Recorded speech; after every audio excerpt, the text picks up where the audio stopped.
Hello, and welcome to the first episode of Whoa, Sick Fold Man, the series where I showcase hands in which I made some seriously disciplined laydowns, even if I do say so myself. Right, enough waffle, let's jump into the hand. I'm facing a cut-off open on the button with a bit of a weird hand, Tay-Tay Nace Socks, double suited. It's pretty enough, that's for sure, but I think this may be the kind of hand that will get me into trouble. Not one to take home to my mother, let's put it that way. Still, I think it's good enough to play in position, but not good enough to unnecessarily bloat the pot, so I call, as does the big blind. The flop gives me trip nines, which obviously is good.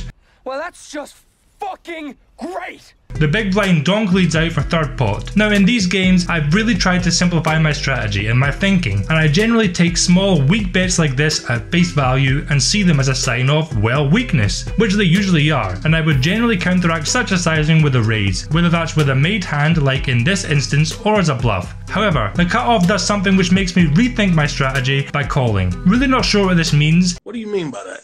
It's either also weak, maybe an ace or kings, or it's reasonably strong, something like nines just like me but with a weaker kicker. And I did think about whether to call, but in the end I thought I would see where I was by putting in a small raise of half pot. Both players call. Turn comes a 2, which shouldn't have changed too much, and that does appear to be the case as it checks around to me. Now this time I do take this as weakness and reckon that there is a good chance that I have the best hand, so I bet out half pot, expecting to see some folds after the checks, but end up being shocked by the turn of events. The big blind dumps his load into the middle, which admittedly is not much, and I've made up my mind here that if the cut-off player folds, then I'm obviously calling, as I think I'm ahead of this guy. The other player doesn't fold, and raises something like 2.5 times my original bet. Now I'll tell you the exact hand I put this guy on when he did this. 9-2, for a boat of 9s full of 2s, as this is in line with the action up to this point and goes with my assessment of this situation that he had trip 9s with a weak kicker, and 2 most certainly would be a weak kicker, so I really wanted to call this, but having been in this situation before, where I made the call only for my opponent to reveal a boat and I'm dead,